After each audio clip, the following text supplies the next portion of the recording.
Welcome to my views and news, morning stories from Ethiopia and Eritrea. Firstly, an Eritrean festival has been cancelled in Europe. It is becoming a challenge for Eritrean government and Eritrean government-backed groups to continue organizing of festivals in Europe.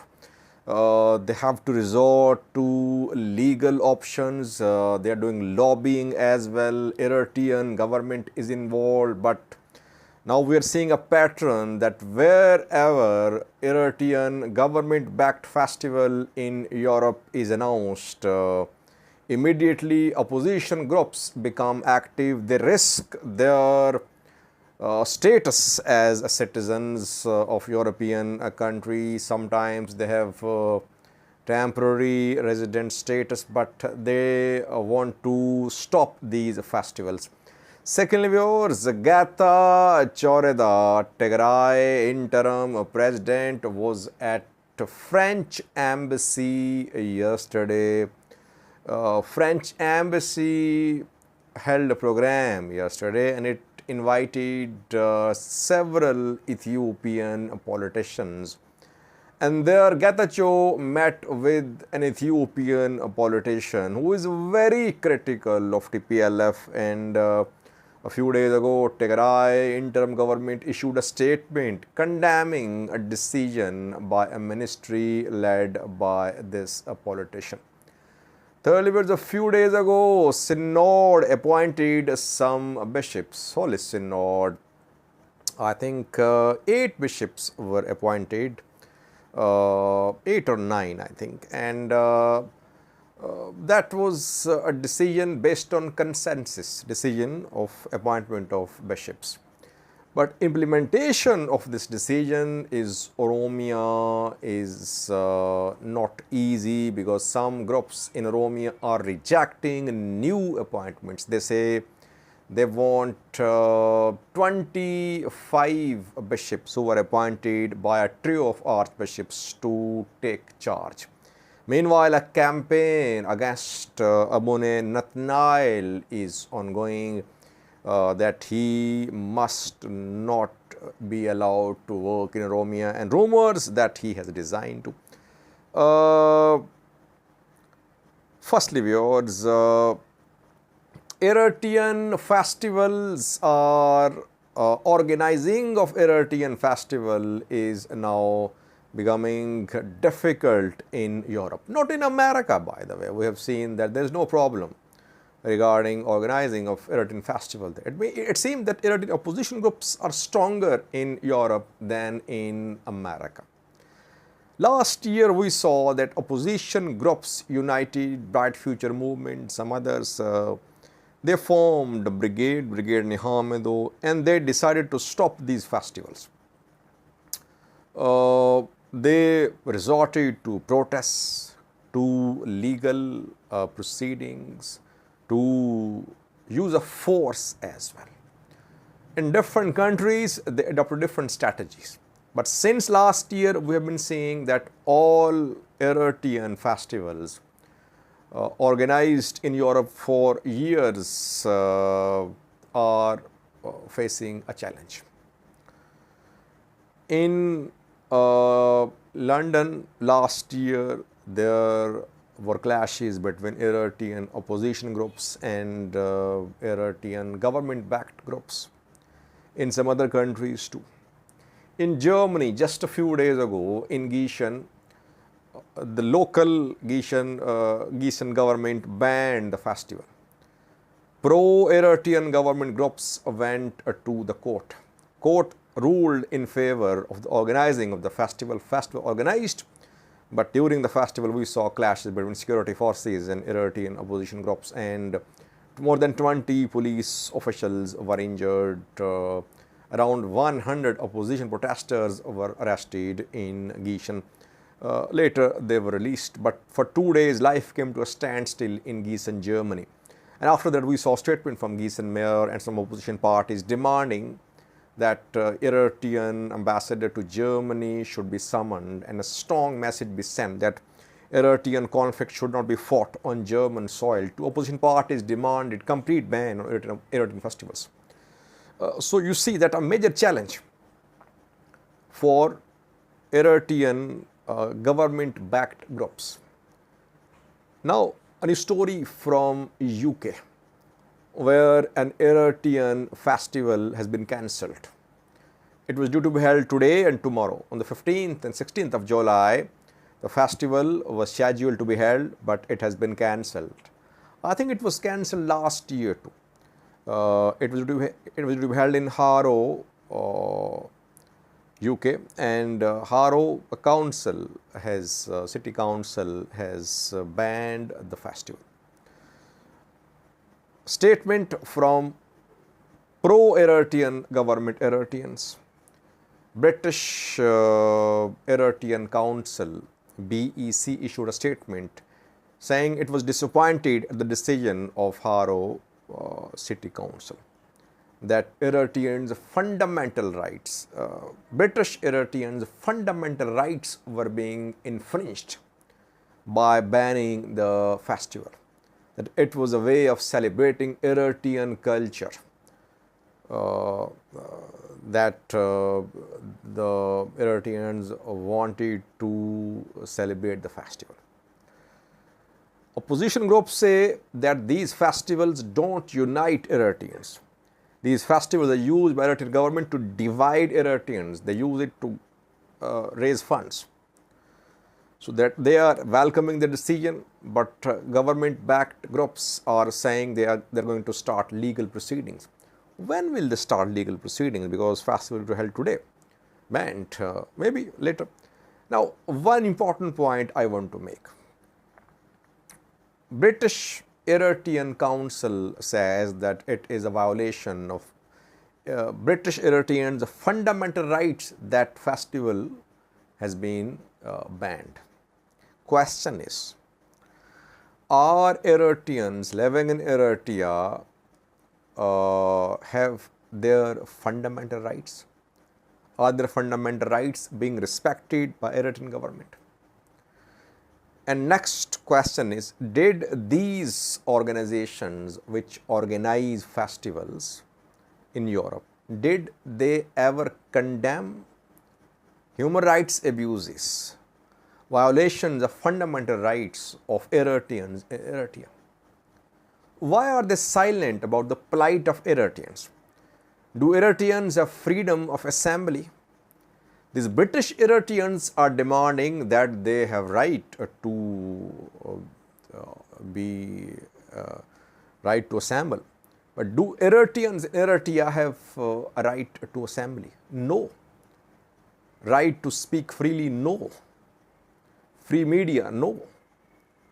Freedom of expression, freedom of speech? Nothing. I agree that these British Eritreans have a right, fundamental right, like other people of the UK, that they should be allowed to organize the festival. At the same time, these organizations must condemn what is happening in Eritrea. Their fellow Eritreans are suffering. Or do they deny that nothing is happening in Eritrea? Problem is that their criteria is different. When it comes to their fundamental rights, they want these rights to be respected. When it comes to fundamental rights of Eritreans living in Eritrea, they are silent.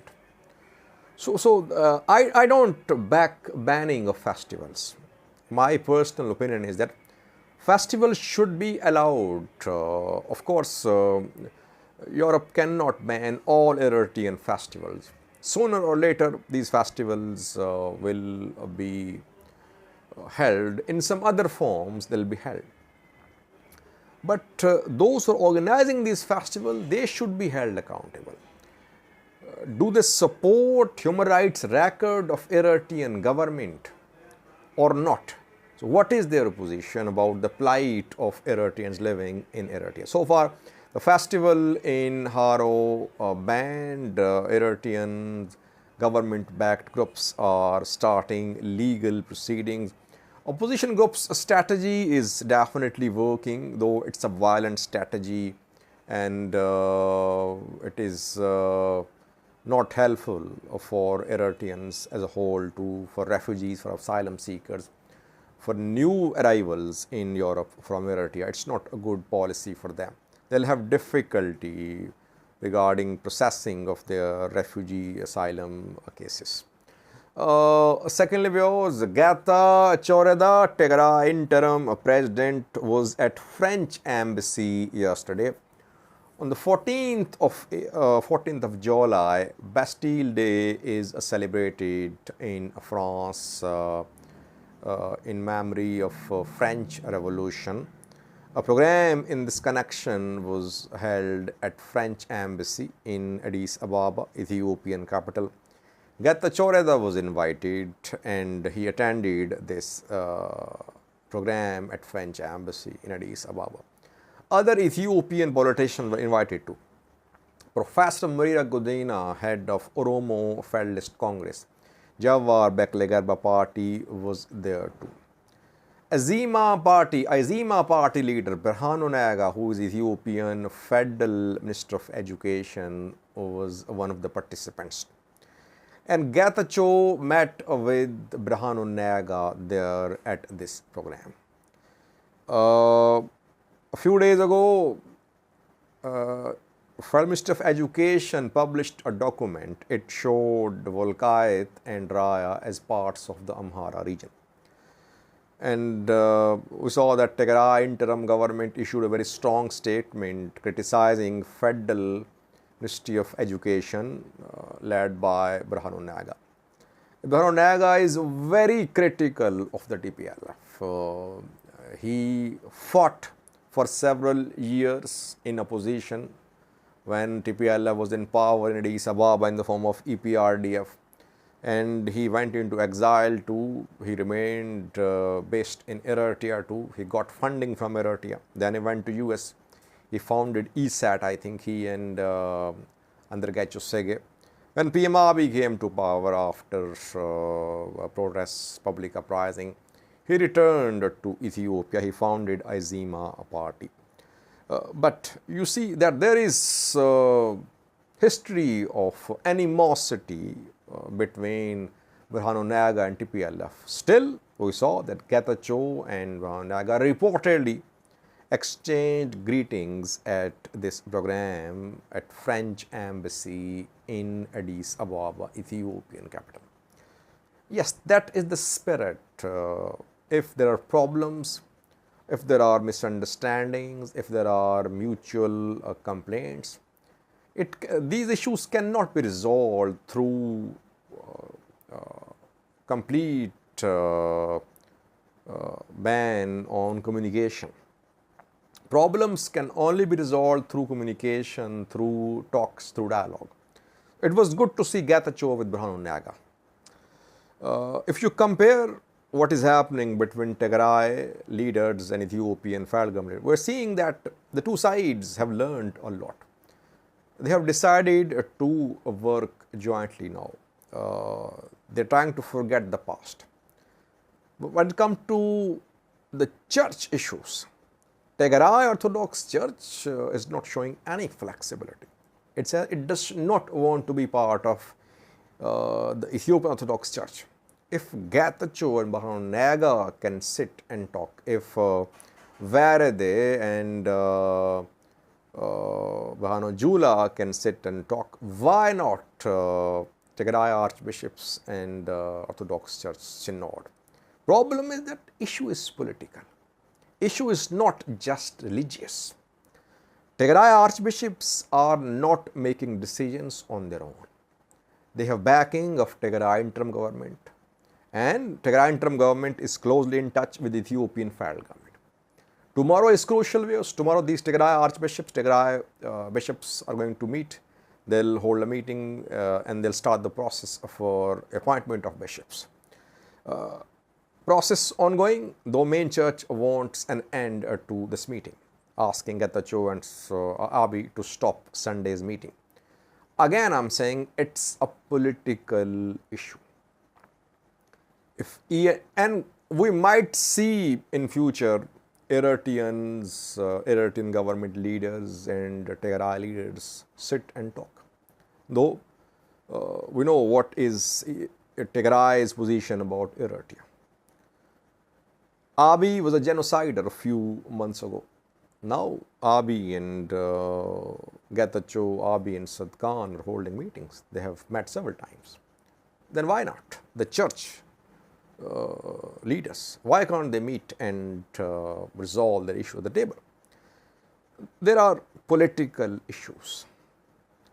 This a conflict between two religious institutions is basically political conflict, and we'll see how and where this conflict will lead to tomorrow.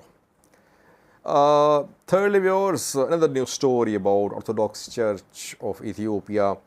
Statements are coming in from some dioceses in Oromia rejecting new appointments. A few days ago, Orthodox Church of Ethiopia appointed 8 bishops, 8 or 9 I think, to Oromia and other parts of Ethiopia.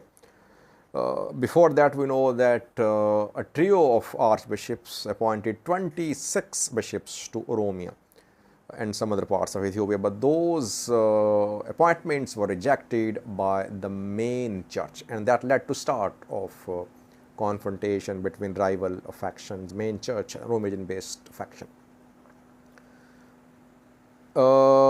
East Hararge diocese Orthodox followers have issued a statement, and some priests too. They are rejecting new appointments. They say they want their 25 bishops appointed a few months ago. West RC Orthodox followers have issued a statement. They are rejecting Abune Natnael. Abune Natnael is West Shore RC zone's archbishop. But he is being rejected. People say that he is not going to be welcomed in Oromia. They want him to be removed.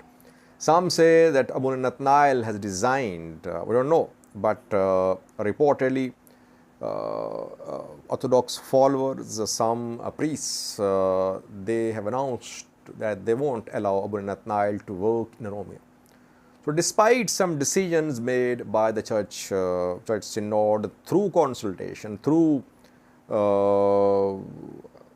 dialogue, still divisions continue within the church.